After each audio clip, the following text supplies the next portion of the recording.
Do you think governments will still have a role to play in money and currency in the future, or should their role be removed from it? Well, in order to distinguish between politics and money, because I always contend they don't mix, just like oil and water don't mix. Well, I mean, that's the fundamental problem, right? That governments aren't held financially accountable for their decisions because they're there for a short time period. And, while I'm in power, we're in a party. And I'll leave the problem for someone else. And of course, someone else comes in, he realizes the dimension of the party, the problem, but he still wants to party. And they try all these programs to try to keep things together, but all the while, and I think everybody knows it, the fiscal and deficit situation is deteriorating. So. Yeah, I did a King World News interview not too long ago, and we were talking about kicking the can down the road, and I said it's no longer a can, it's a 2-ton boulder.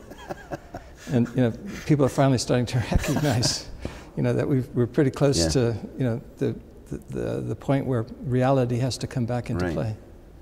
We're at that point. I mean, I can't say when it's going to be. Who knows when it's going to be? But you can sort of sense as you feel, even in particularly Europe now, how every day there's something new that happens, and the bond markets don't look like they're cooperating with the ESF involvement. They just don't look like they're cooperating. Yeah. So, and the bond market, of course, will be the tip-off to a fundamental problem, because it's so much bigger than the stock market, and governments need the bond market. And the fact that, was it the ESFS that 2 days ago tried to issue $3 billion of bonds?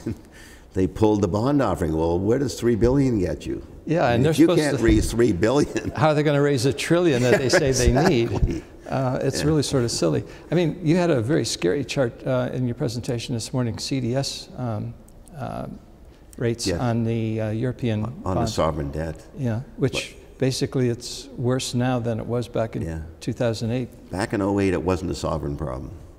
For sure it's a sovereign problem now, because the sovereigns took on the problems of the banking business. So they've made a bad decision, they've gone down the wrong road, they seem to be sticking to this bad decision, rather than recognizing, like a businessman would, hey, we made a bad decision, we have to cut our losses and go back in the right direction, but they seem to be heading in the wrong direction, which is more money printing, qualitative easing, quantitative easing. But even a businessman, I suspect when a businessman knows he's bankrupt, he doesn't declare bankruptcy.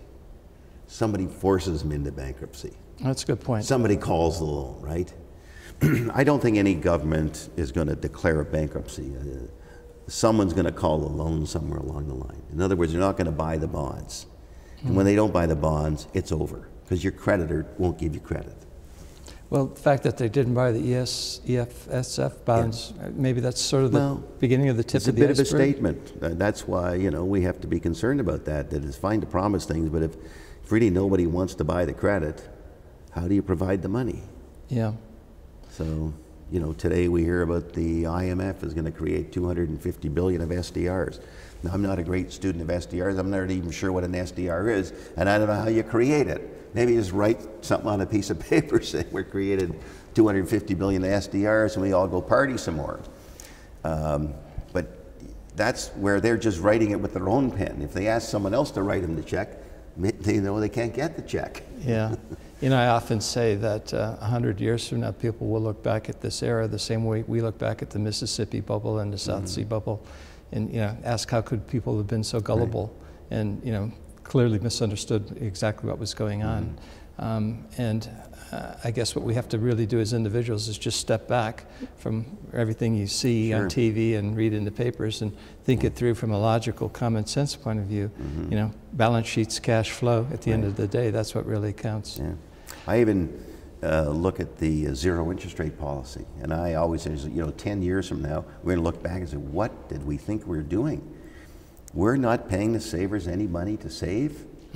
Like, it's ridiculous. I don't know where these theories came from. And, if you asked anybody to look back at their Economics 101 book, there was never a zero interest rate policy. There was never quantitative easing. There was never TARP, TALF, conservatorships. I never knew what a conservatorship was before. Now we have some of the biggest ones in the world. Well, you're raising a good point, because I think a lot of people don't even understand what capital is, or what capitalism for that matter, because what we're talking about today is people saying it's a crisis of capitalism, but reality is it's a crisis of socialism.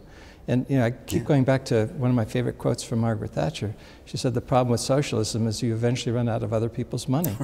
And that's, isn't that, it describes clearly what, you know, governments are doing today. They've taxed as much as they can. They're continuing to tax with the risk of destroying the economy. If they destroy the economy, where are they going to get the money to fulfill their promises? So a lot of promises are going to be broken. And just think of, you know, the banking sector is a big sector and they're all trying to deleverage. You know, are they going to be buying more government bonds? You know, they might be locked out of them. They want to shrink their balance sheets. Well, the easiest thing, of course, to sell is the government bond because there's a bid from the central banks right now. But when it comes time to reload, who's going to be the buyer? The ECB has expanded its balance sheet €1 trillion over the past couple of years.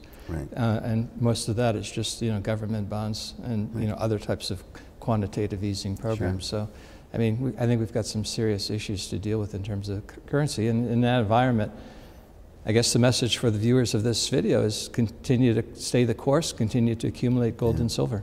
One thing I would certainly say to people, and I mean, I don't mind saying that I own personally 80%, at least 80% of my money in precious metals.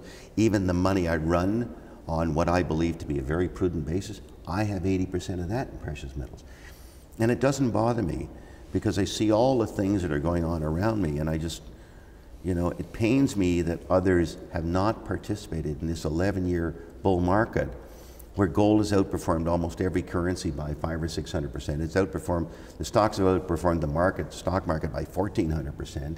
And there's this great wealth redistribution going on where you have to be in precious metals. And, you know, when I said, I don't mean 1 or 2% of your portfolio in precious metals.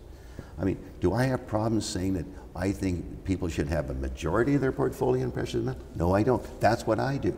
So it seems very logical to me. I always make the case, the older you are, the more precious metals you want because you want to be conservative. And a lot of people will question, well, how can you be conservative? But that really is the conservative strategy. So the older you are, the higher percentage you should have. People regard it as risky, being in precious metals. Well, I don't regard it that way. I think it's the wise thing to do. I agree with you completely. Well, Eric, it's been a real pleasure. Thank you very much. I've been speaking with Eric Sprott, the founder and chairman of Sprott Asset Management in Toronto, Canada. Thank you, Eric. Okay, James, my honor to be here. Thanks.